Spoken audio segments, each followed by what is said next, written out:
solving problems isn't bad. It just can't stop there. So it's like you're solving problems, yes, but in a way that grows potential for the person and the system. And I also think that there's a place for removing barriers. But again, if you just remove barriers, but you don't actually support development, then it's kind of just like rolling a dice and saying, well, we removed a barrier, let's see what happens.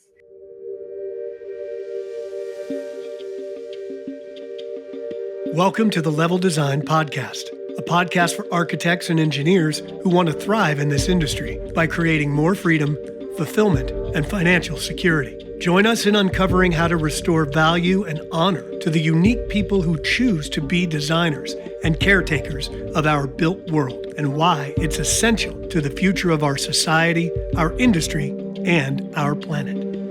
In this conversation, we're joined by Trevanna Grenfell, a living systems thinking practitioner, teacher, and facilitator. She works with teams and organizations to enliven a regenerative culture that doesn't focus only on output and profit, but in aligning the entire system as a whole and removing old programs and systems that often lead organizations into a state of chaos and create a dependent and limiting relationship between the org and the employee. We discuss the problem with problem solving and the need for creativity, mentorship, the development of human potential, and the evolution of business paradigms from profit-driven to purpose-driven. What does this mean for the design industry? How can this shift dramatically impact the way you work? How can this impact your career, your thinking, your decision-making, your community, your wealth, and your fulfillment? This is the Level Design Podcast. Be sure to check out the show notes for a list of resources we discussed in the episode. And if you're interested in this sort of stuff, reach out to us at leveldesignpartners.com. Enjoy. The basic human services that designers are problem solvers of are finding themselves in large systems that are profit-making greed systems. Yeah. So our engineering firms are getting 50,000 engineers, 75,000 engineers, 100,000 engineers overseas offices that aren't familiar with our American issues. And we find that a lot of our problem solvers, our engineering and design community in general, are in those systems. And they're being commoditized, and we're losing numbers because it's not an interesting role for them. They want more interaction with their communities. But those systems are what's happening to us. And at the same time, our government leaders, our engineering staffs that are running our basic government services are finding themselves in very bureaucratic systems that don't allow creative thinking. And we're going into those two systems are very handcuffed. And we're going into a lot of global warming challenges and migrations where millions of people have to move from their cities. And we have a lot of big challenges. And those two systems aren't going to serve the change that's coming so fast. Right, as is. Yeah. So that's a lot of the reason that Level's being created, is creating free thinking, organic teams in their communities so we can prepare ourselves better. So we're creating a different organic system so we can react quicker to solve basic human services. Yep. Right. So that's just keep that in mind. I do living systems thinking and developmental work with organizations and businesses that want to become more self-organizing and service to shared aims and actually support the thriving of life through unconscious awareness of the nestedness of the organization and the individuals and teams within it, within living systems.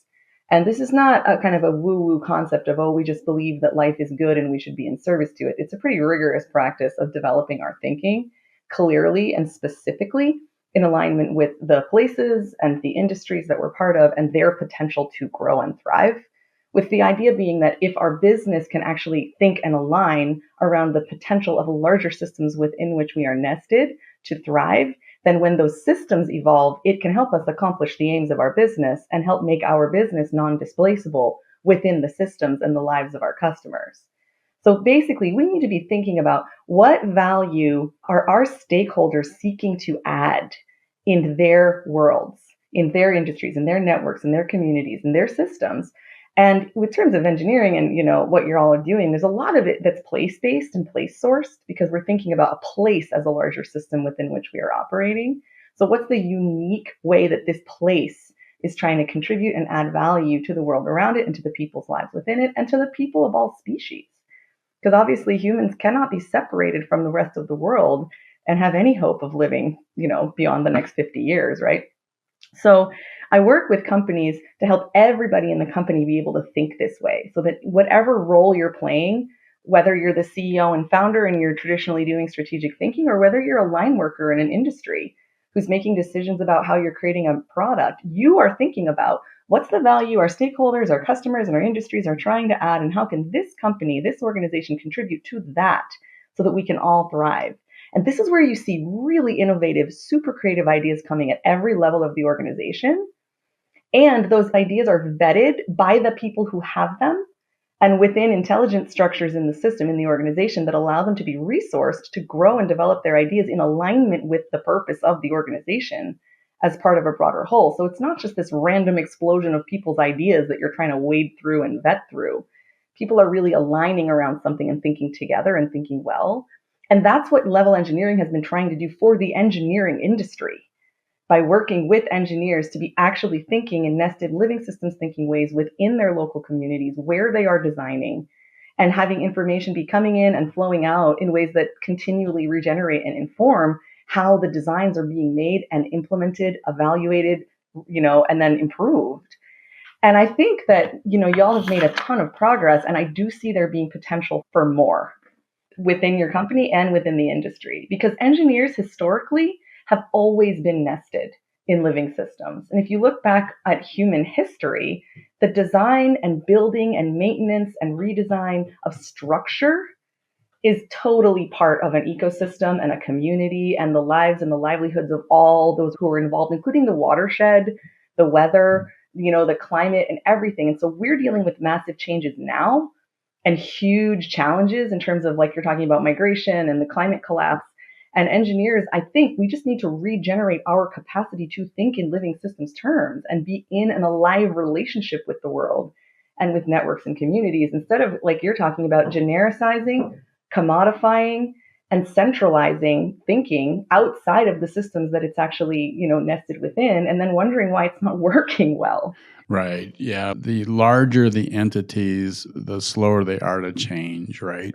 And to adapt to the situation. And there's actually a miss. It can get so big and so bureaucratic that it actually can't adapt to it. And we get into a failure mode. Yeah. And then the society goes, why are we failing? Right. It's because our systems aren't ready for this quick need of shifting. Which I think, Scott, speaks to another thing we should make obvious, which is, and you share this with me, which is our theory of change around systems change, is that this is true. Almost everyone who I work with initially in their company, they have a visionary idea, and you ask them, what system are you working on? And they'll go, planet Earth. We need to save the Earth. And I'm like, that's great. We should definitely work on planet Earth. But it's pretty hard to go from individual Scott or Trevanna to planet Earth. But the reality is that planet Earth is a living system, and it consists of thousands of nested and overlapping other systems. So if we can get our brain to conceptualize, okay, planet Earth, now we're talking about the engineering industry. Within that industry, which is a system, there's a subset. Perhaps it's engineering in the United States of America. Perhaps it's a specific component of that system that's also a whole. Now we're working on that. Within that, there's a subset that we are directly affecting. And if we can change our thinking in such a way that it has a nodal effect, like acupuncture, on that smaller system has a lot more influence on the next level up of system. And then that one can change. And eventually, not that long from now, you do get to planet Earth. But it's through a strategic way of working, as opposed to just kind of flailing around and saying, we need to change planet Earth and let's hope we get there. Yeah, that's such a human thing, right? Oh, I want to save the planet. Well, It's just too big of a bite, right? Well, yeah. But it's what we want. I mean, it's the true thing that we all love and care about and know that we need. So what I want to help people with is actually have an actionable, hopeful way to work on that. Right. Yeah. I love, nature has been here, Earth, nature, whatever has been, and I'm not going to get too wooey here, but it's been here a lot longer than us. Uh-huh. It's got it figured out. It had to have gotten it figured out to get to this point. It's a well-oiled, perfect system where every single component, all the way down to the microorganisms and all the way up to the bigger organisms work. They're kind of on the same wavelength, doing the same thing for the same purpose, right? Yeah. Yeah. And for some reason, when we get into these big bureaucratic business systems, we lose all of that. And it gets very, we'll call it maybe like top heavy, or I always like to think of like how the wolves change the rivers. And if you take the wolves out of the forest, then over time, they're not being the predator, which leads to an overgrowth in deer and elk, which leads to an overgrowth in this. And then next thing you know, the rivers are changing and everything is out of whack. And so in organism, you kind of have the hierarchy and the systems and the structure. They are really good to a certain extent, but then everyone, let's just say, doing the day-to-day, the stuff that's actually moving things, doesn't know why they're doing it, doesn't understand, doesn't have their own purpose. They've been instructed to do something instead of being developed into a sustainable component of that entire ecosystem. And that's what I've really resonated within this work, is trying to work towards that. It's not an overnight thing, but it is powerful. Miles, I just had an insight that I'd love to vocalize before I forget it. Did you know that I worked for 6 months as a wildlife tracker in a conservation biology research project about the wolves and the river thing that you're talking about? I did not know that. That's just a funny connection. This was a while back. I don't know, maybe it was 2009 or something, but I was tracking wolves. I was told that I would be tracking wolves. In reality, I basically counted piles of deer poop all day, every day for like 6 months. It wasn't quite as dramatic and cool as it sounded in the invitation. But the thing that I think is worth naming is that when wolves are absent from ecosystems, people assume that what happens is that there's an overgrowth of, elk and deer. But in reality, there are basically the same number of elk and deer in the ecosystem with or without wolves. What changes is the behavior of the ungulates, of the elk and deer. So in the presence of wolves, in the absence of wolves, deer and elk are not really afraid. They're not paying attention to the system around them. And they just stand there, nose to the ground, and they munch the aspen seedlings down to the roots. So no baby trees can recruit or grow to maturity because the ungulates are eating them before they get big enough. So If you look at an ecosystem that has lost wolves, like let's say wolves were extirpated 80 years ago, there will be almost no trees younger than 80 years old, no aspen trees, because they can't grow. When the wolves return, the numbers of the ungulates don't change that much. There's still the same amount of deer and elk, but they act differently. So they'll take a bite of a little sapling, then they'll look around and they'll say, is there a wolf about to come at me? Then they'll take a step, they'll take a bite of a different little sapling, and they distribute the forage. And it makes the trees be able to grow to maturity. So as soon as you reintroduce wolves to an ecosystem, you get trees growing. So if wolves have been reintroduced 10 years ago, you'll have 10-year-old aspen trees. And that's what changes the rivers. And the reason I'm bringing it up is because that's the same thing that's going on with humans. Our behavior has changed. Our thinking has changed. We have taken ourselves out of this ecosystem. We've lost the awareness of what's actually happening and the threats to us. And we're just pretty much doing the equivalent of standing there, nose to the grindstone, and consuming all of the resources that support us. So what's the difference for us? It's not necessarily a reintroduction of wolves, although we should definitely do that if we want to have an ecosystem. It's something in our thinking, and that is what I work on with living systems thinking and developmental thinking, and that's what you all are working on. Yeah. Mm-hmm. So I'm interested in what you think that ways of thinking would have to be that would shift, that would make humans have that ecosystemic scale behavior shift. Well, if you looked at Miles mentioned it. Humans were affecting our natural environment really quite effectively, to the point where the natural environment's not even often visible anymore in some of our urban areas. It's like it's made up or it's created. And industrialized farming, Trevanna, part of that. And even the natural rural areas are very human controlled. And so for me, where we have now our problem solvers, our genius people are in systems where those systems are getting larger and their function is business and to make money off of solving problems, human problems. And you have those creative minds in being told to do things that are very isolated Yeah. or very specific. Yep. And they're compartmentalized in their thinking. So you have this genius that's compartmentalized and controlled for the benefit of making money. What happens to me is that those creatives stop being creative. They're just existing. In the level system, we take them out of those systems and put them in their communities, and they're connecting with the problems in the community, and all those problems are different. They're free to go in their communities and solve multiple problems.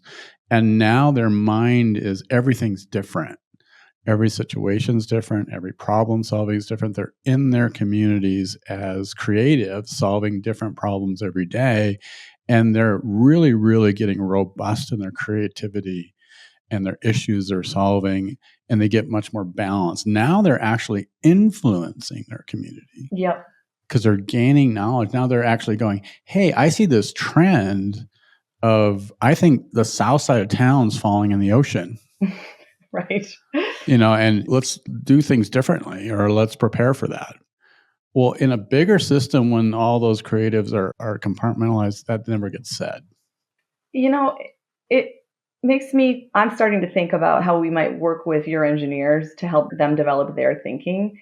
And one thing that's coming to mind is this living systems thinking framework. And for a little context, I'm part of a global community of people who practice what we call living systems thinking. I've primarily worked with a teacher and friend in the work named Carol Sanford, and I definitely recommend that you all look up her work. Her books are amazing, and podcasts. And she's worked with businesses for 50 years, and I've learned a lot from her and with her. And these frameworks I've learned with her, but they come from a lineage that's much bigger than just hers. And it goes back to previous teachers of hers and mentors, including Gurdjieff and Socrates.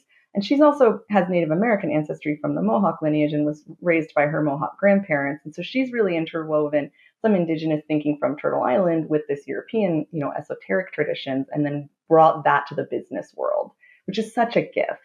So this framework is called the levels of paradigm, or the levels of modern business paradigm. And it's 4 different ways that we might default to thinking about how we go about business. And I see them all the time. And so as you're describing this, I'm noticing all of these paradigms kind of popping up. One of them, the sort of foundational one that we see in capitalism is, get a return on your investment, value return. So it's like you're investing something, you have to receive a return on that investment. It's logical. But if you just only think that way, you can start to see problems being caused. Like you're saying, if you're mostly profit motivated, you may not be thinking about the whole system. So then you notice there's issues here. We need to, what we call, arrest disorder. So it's like stop the harm or solve the problems. So that's a little bit of a higher level of thinking. And you see a lot of people thinking that way, like, let's look for the problems. How do we fix them? Again, helpful, but limiting. Oftentimes people start realizing all we ever do is react to problems. What's below these problems? What's causing these problems? And so people will rise to what we call the do good paradigm, which is pretty much the highest that most people get to. And they think that it's the highest you can get to.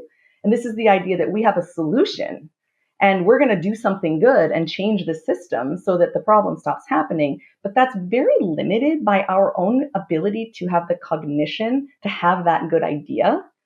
And it's sometimes, this is like the whole nonprofit, world, right? We're going to solve these problems and do good things. What we miss is the top paradigm is what we call the evolved capacity paradigm, or the regenerate life paradigm, which means we're actually thinking about the systems that we're nested within and their capacity to evolve into their potential, which we might not even understand. And so the way we're interacting all the time is we're thinking about how do we relate with this system in such a way that it can evolve itself to its highest potential beyond what I can conceptualize. And I think your engineers are doing all 4 of these things, but the goal here is to get into that evolved capacity paradigm intentionally, and then be able to evoke that in oneself and one's work, and then let oneself from that paradigm be able to do good and solve problems and get a return on investment as well. So that's living systems thinking in a nutshell. And I'd be curious what the listeners are noticing in your own thinking right now, if you're looking through your own thinking and saying, hey, which of these paradigms am I defaulting to? And how would I know if I were in a do-good paradigm working really well, or if I actually were in an evolved capacity paradigm. The evolved capacity that you're talking about is so vague, though. Right. It's hard to be a motivator to me, because we've worked together a little bit and this gets talked about a lot. But it's like, well, wait a minute. It makes sense, but What does it look like? it's hard to say I accomplished something today. And so could you speak to that a little bit? Yeah. It's like, oh, how can a human who's looking for fast rewards, or, I had a great day, how does that fit into this world, It's true. Well, You can't be in survival mode. We should start there, right? it's tough, right? Sometimes I feel like we just are in survival mode. And so I just have to acknowledge, like, yes, I am in survival mode to a degree, but I'm going to put that aside for long enough to think a little differently, because trying to solve problems and put out fires and get out of survival mode usually just keeps you just a little bit out of survival mode and never actually into the really regenerating way of thinking. The reality is, if you can put down the survival mode energy for long enough to really tune into what system are you working in, what do you care about, what do they care about, how are they growing, then you can start to see things a little differently and then work a little differently, and that actually addresses your survival mode. The metaphor I might use right away out of the gate is, I think people can mostly imagine this if you think about being with a child. You perceive a child, right? You know that this child has potential, and there's a lot of ways to interact with the child. You could have an idea in your mind of exactly what success would look like in that child's life, and you can try to make them be that way. And, I experienced that a little bit in my schooling, and I was successful to many standards, but it didn't really support me to think for myself and develop my own potential. There's other ways you can interact with that child where you help them develop the skills that they need and the thinking that they need in order to really follow their own potential. And so then your success that you're looking for is the success of the child in going through their life and proving their own capacity and their own intelligence and doing interesting things. It's easy to see that with a kid, but when it's your employee, sometimes it's a little harder, because you're like, you just have to do your job, just get the work done. And so there is a level on which, people who are doing this work, we have to do our jobs and we have to get our work done. You're not stopping the work that you're doing just to focus only on development. But we ideally want to streamline our work so that we have 10 to 20% more time and money available, so that we can put that 10 to 20% towards development and innovation. And we're actually really taking time to be resourcing and supporting one another and creating spaces for people to have these ideas and endeavors, and then vet them, and then actually try things out once they're vetted enough and see, do those things actually bring you a return on the investment? Do they support the development of this community or ecosystem? And you do have to develop different metrics of evaluation other than just financial capital return. I mean, we work with 5 forms of capital, so that's part of the living systems thinking framing, but financial capital is super important. It doesn't go away. It just stops being the only metric of success. And so with me, when I work with companies, I mean, generally what I look for is, I look for people having new ideas, doing better at their work, communicating their ideas more clearly, being able to really tune into and name and feel the reason why their work is being done in relationship with a broader whole, and then putting things into practice and then observing them and seeing, how is this affecting all the bottom lines of our business, which are now tied to the success of our stakeholders. And I normally do see businesses who go through this process rigorously earn a lot more money, but they also theoretically are going to be doing more in the world. Does that help, Scott? Or how else you've done this work, Scott? What would you say to answer that question? Yeah, I spend most of my time with, of course, this is a collaboration we're essentially a design organization of designers in the built environment, but the idea is, let's teach them to be independent and collaborators with each other, not employees of us. So it's a network, it's a guild kind of, hey, we're helping each other in our communities, helping our communities solve problems. But I rarely, almost never, talk to them about their production. Sure. I'm mostly talking to them about, how happy are you? Yeah. And so I'll have a lot of fun with them in each individual. So I'm growing designers into the space of, oh, it's not always about money. It's about, am I enjoying my work, or am I enjoying balanced life, or how does my work environment is not the only thing in my life. I have children, I have other interests, or I interacted with somebody in my community and I solved their problems. And actually, my biggest joy wasn't the money I made. It was I helped somebody else in my community and they shared how great I was. And now myself is growing. Myself integrating in my community is getting known throughout my community. Now I can walk through my community with pride. Yep. And actually, I'm part of the community and they know I'm here. I'm not in a cubicle in some large organization, right? And that starts to make these folks smile. They're actually, so I could start out with an engineer who comes to mind is, it was so shy, was afraid to meet anybody, knock on the door and meet a client. It was so bad that when they knocked on the door, they froze. They couldn't even talk to the client. That's terrible. To who this person is today is having a blast meeting new people. Oh, fantastic. Looking for a new opportunity? Interested in being part of an expanding network of independent engineers and architects who are thinking differently? Level Design Partners is on a mission to create prosperity for design professionals, the industry, and the world, using innovative business systems and a culture of collaboration. We believe that traditional education and firm structures want you to be a cog in their machine, depriving you of key skills needed to thrive, thus commoditizing an entire industry in the process. Gain access to skills, tools, and systems by partnering with Level Design Partners. Learn more at leveldesignpartners.com. Well, that's development.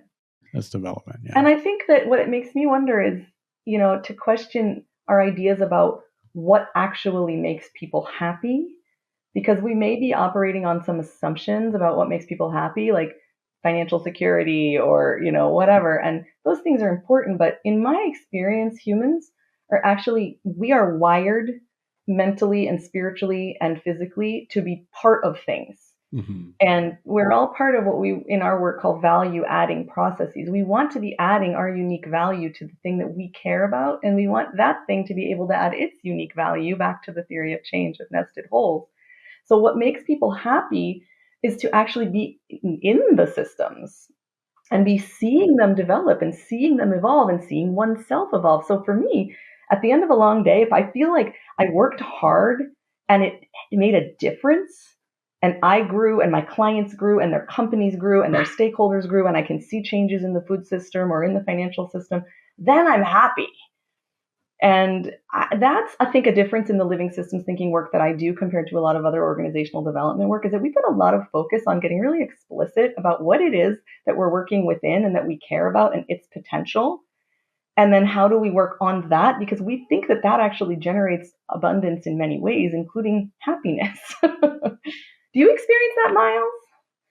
I love that. Yes, I like what you said about change too, because we are so motivated on a deep level by instilling change ourselves. Like us changing, I think, is scarier, harder, can be negative. But when we're like instilling change through us into the ecosystem, changing the system, I think that's what really motivates us to be happy, to be fulfilled.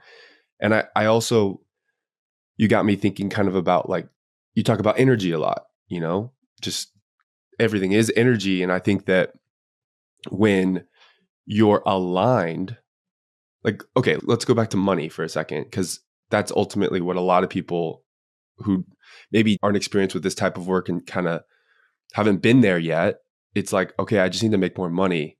It's a really easy bottom line.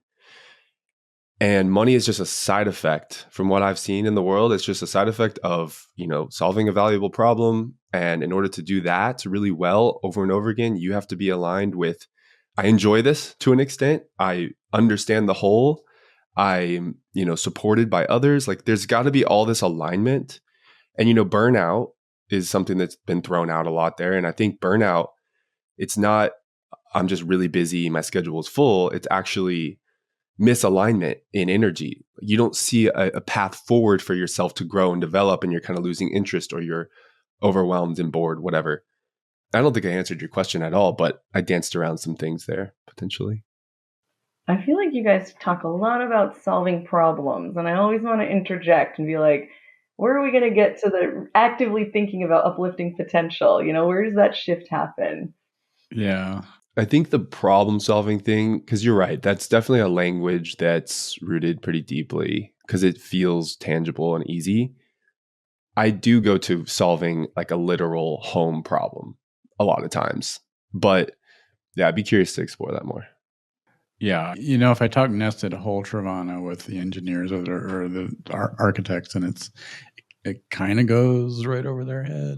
Right. But the structure of level and kind of guiding them into that's actually what they're doing. So if I was like, let's say last night we had a gathering in a public space, and we're collectively there interacting, socializing, and a contractor or will come into the space and thank us, or somebody in the pizza joint comes over and goes, "Oh, you helped me with this," and they were part of the nested whole, and they were part of it. But if you said it to them, right, they would be like, "What are you?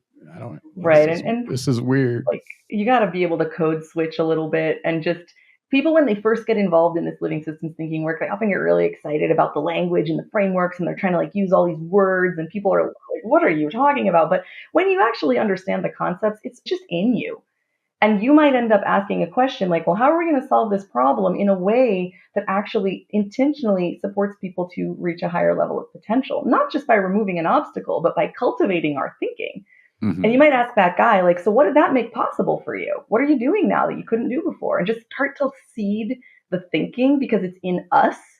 And I think it's this question of, where is this coming from? I mean, this is an innate skill that people have. This is not something that is a big stretch for humans, but it has to be grown and developed and cultivated in a way that... Do you think so? Because I got to say, I spend a lot of my time deprogramming.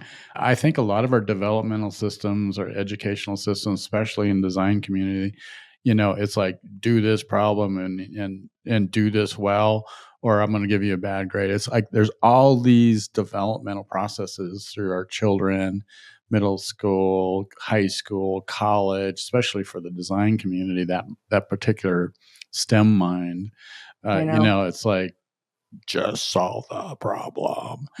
I worked in the field of alternative education for a while before I got into this work. And it was part of the reason why. It was because I do think it's an innate human skill, but I also think that, at least in our culture, it's heavily repressed.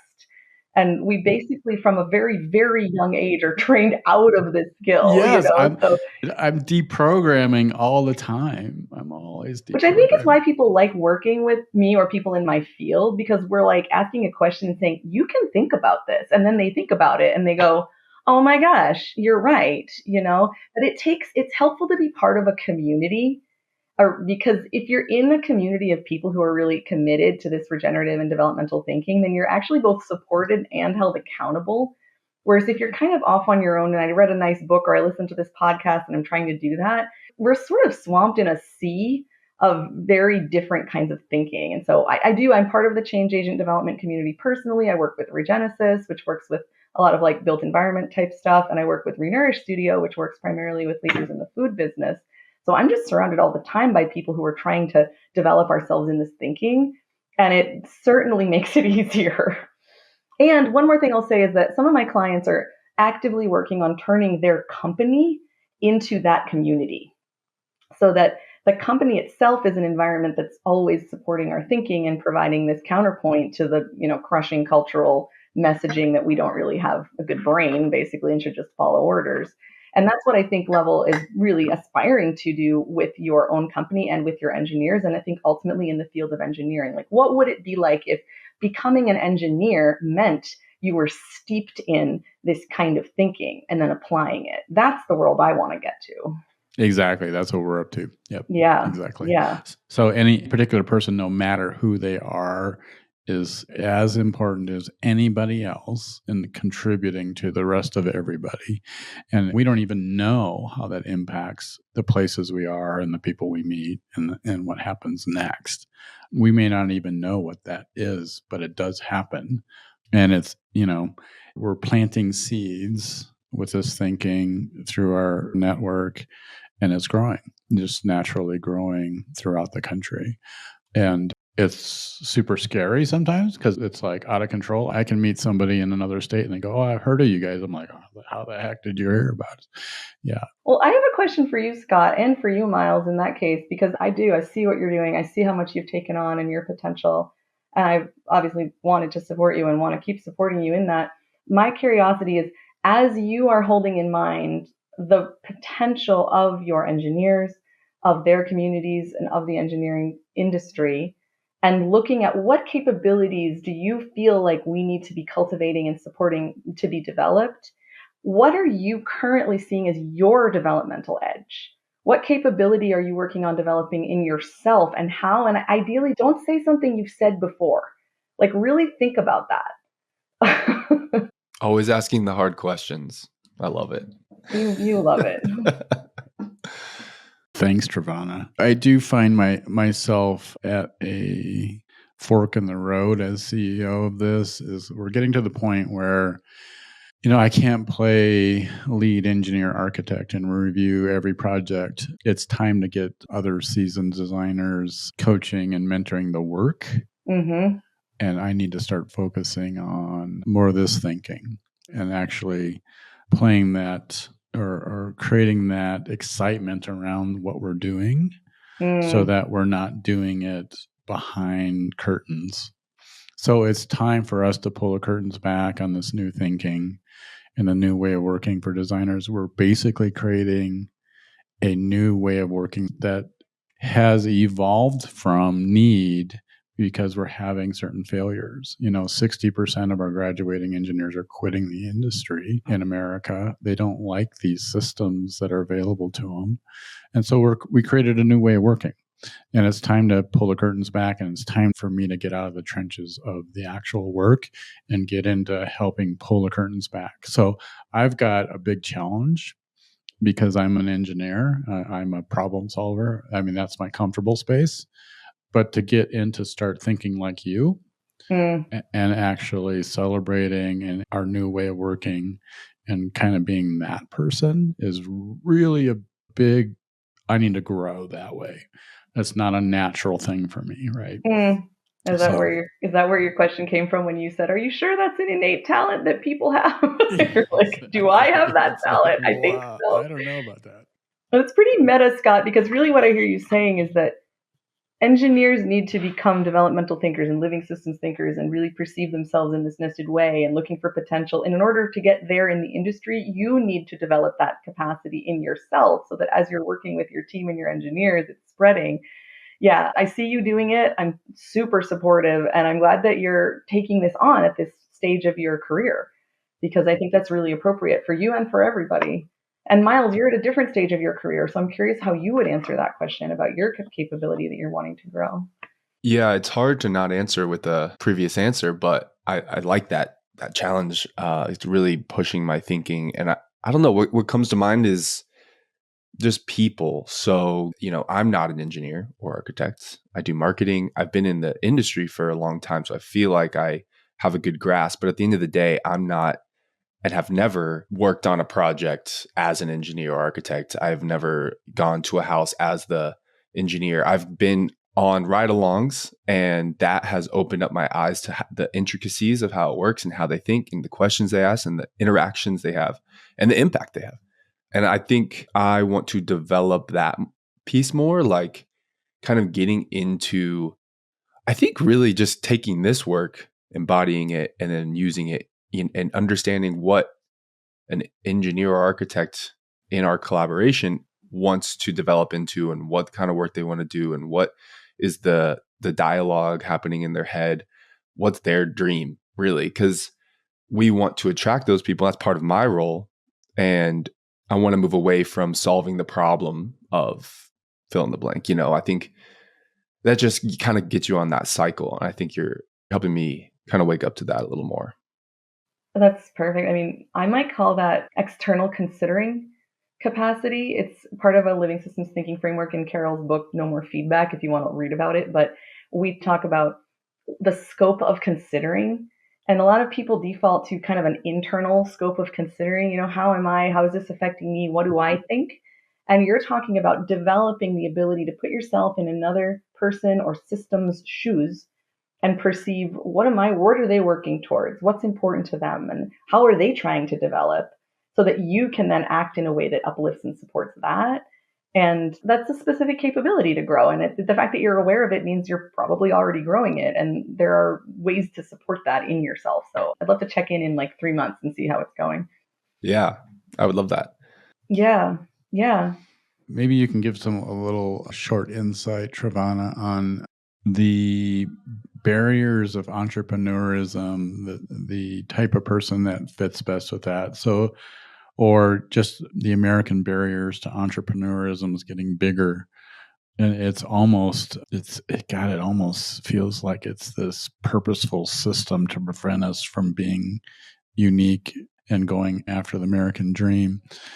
And what we did here is we recognize that this barrier for entrepreneurism is getting so big, it's almost causing these big box thinking. It's like you can't even make it in this, how many entrepreneurs actually make it? And it's getting worse. And as these being seen to have a successful business requires so many resources. And if you go get resources, then they actually control your business and they tell you how to do your business and all these barriers. And what Level did was say, okay, wait a minute, we're going to handle those barriers to entrepreneurism efforts on behalf of engineers and architects. So we just came out with a problem solving again. Guess what? We recognize that being an entrepreneur for a lot of you is what you're built for is entrepreneurism, but we're going to handle the barriers. Yep. That's essentially Level. And to add on to that, we are bringing people in, they hear the podcast or they interact with Scott on LinkedIn or an ad, whatever it is. And a lot of people, I would say vast majority of people are programmed that they need a job or they need a new job or they need a side job. And it's like, there's nothing wrong with that because we've all been there to one extent or another, but there is something really powerful on the other side of it, especially with what we're trying to really create and grow is this hybrid of internally, you're designed as an entrepreneur, you're thinking like an entrepreneur, but you're also supported. You're not on your own. You have the resources to lean back on. It's not as this high stakes thing that being an entrepreneur can feel like. Yep. So the question for me is what kind of person is actually built to be an entrepreneur? Right. Well, I have a few thoughts on that. And the first thing I want to make clear is that solving problems isn't bad. I hope not. That's all I do. Exactly. Right. So you're like, we're solving problems again. That's good. It just can't stop there. Right. So it's like you're solving problems, yes, but in a way that grows potential for the person and the system. And I think that's part of what we're working on here is actually systemic evolution and change, because no individual one person is going to be able to radically, vastly change the conditions of society unless we're doing what you and I are doing, which is working consciously within those nested systems to change them at levels of scale. And so I think that, Carol, my friend in the work, Carol Sanford, she released a podcast, I don't even know, 5 or 6 years ago on the topic of talent acquisition. And she basically blew the idea out of the water because she went into this podcast for business people and she said, you're all trying to source talent and find the person who has the capability to do what you want to do instead of developing the talent of the people you have. And so how are you working with people so that their talent grows and grows and grows within the context of your business? And, I sent this to a few people in business and some of them were like, oh my gosh, that's an amazing idea. How would you do that?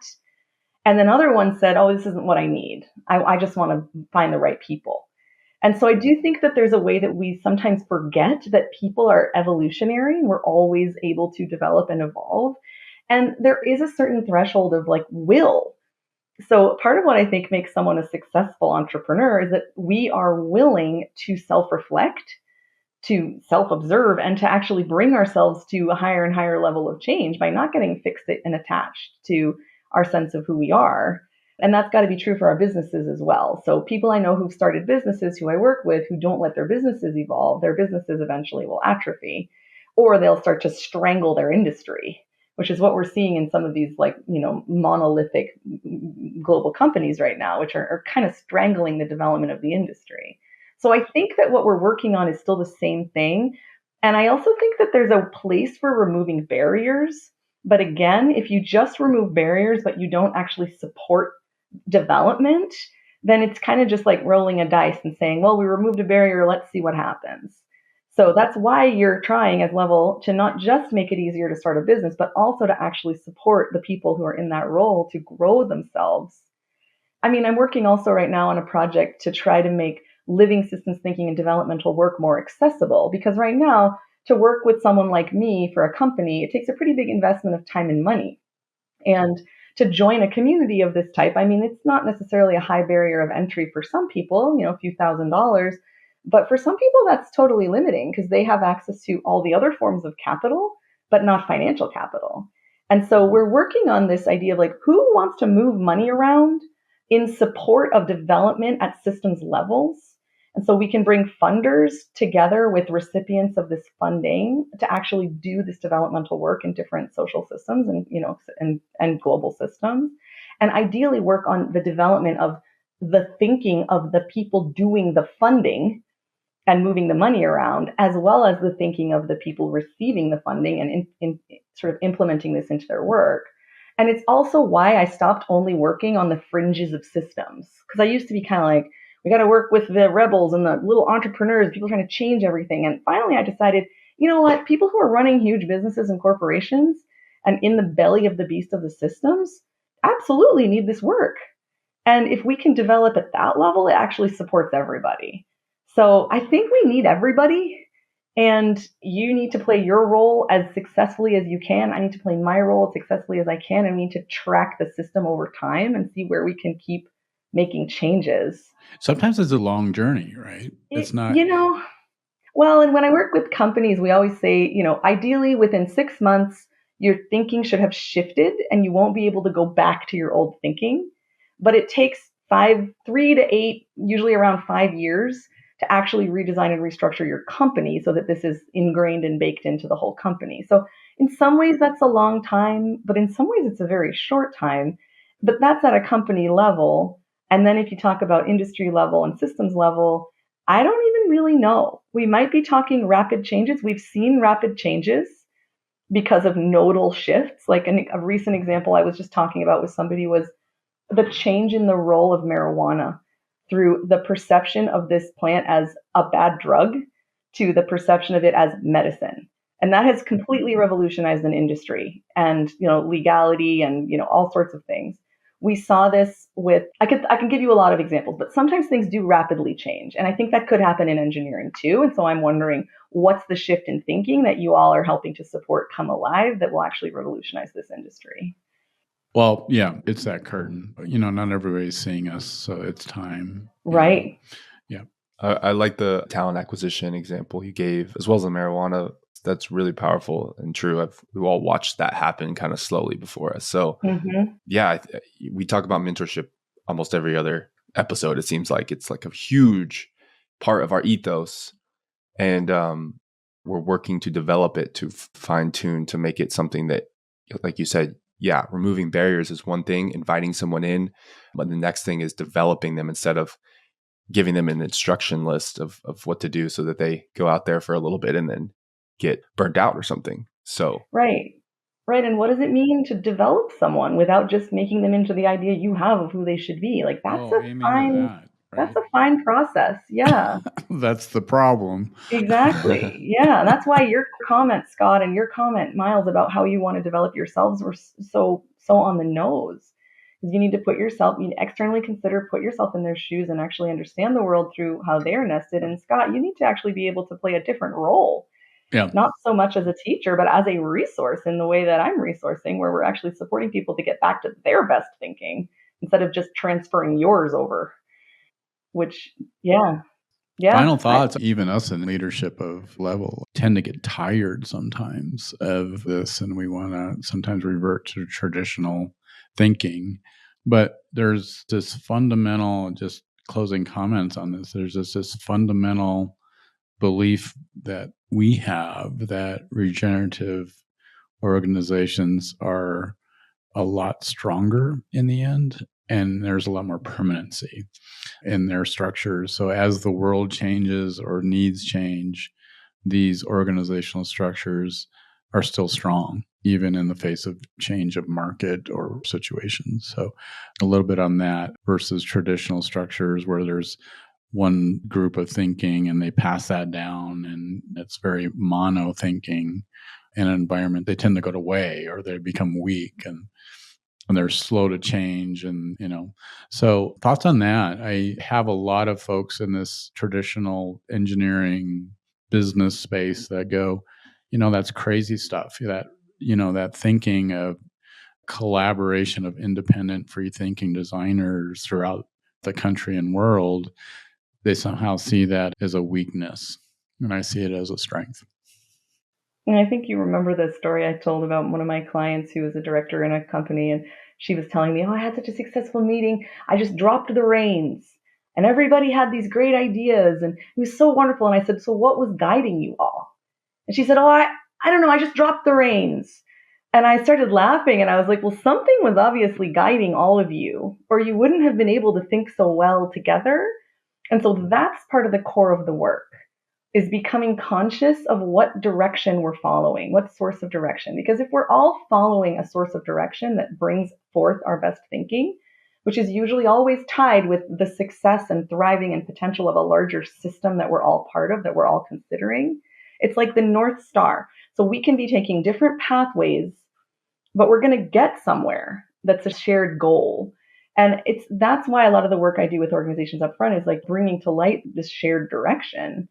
And I think that that's part of what you're training and working with people on, is you're not just releasing a bunch of, engineers willy-nilly into the world to say, do whatever you want. You're actually working with people to be able to think clearly and be guided by effective strategic thinking in alignment with larger systems that they're part of and their success. And so in that case, it's highly regenerative and very stable, because they're adapting and they're doing the external considering, like you're saying, Miles, and they're not just like trying things out and then just seeing what happens and then having it be a mess.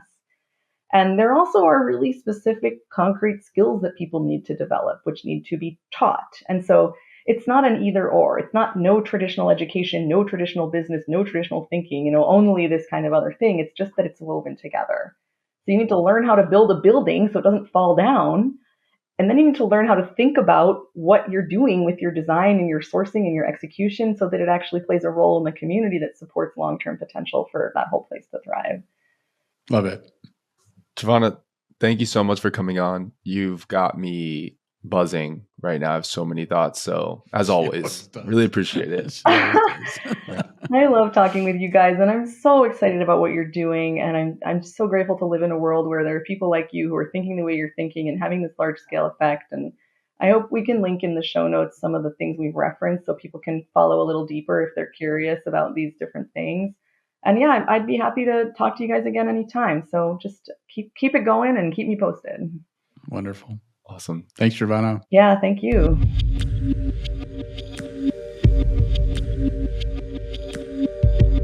Thanks for listening. If you found value in this episode, support us by sharing it with someone or leaving a review. In upcoming episodes, we'll discuss the realities of the industry today and what the future may look like. It's our belief that positive changes for architects and engineers is not the obligation of the industry, but rather a choice you make to reimagine how we work together. We invite you to join us in creating a world in which design professionals thrive. Learn about our mission and get involved by following us wherever you listen to podcasts and subscribing to our newsletter at leveldesignpartners.com.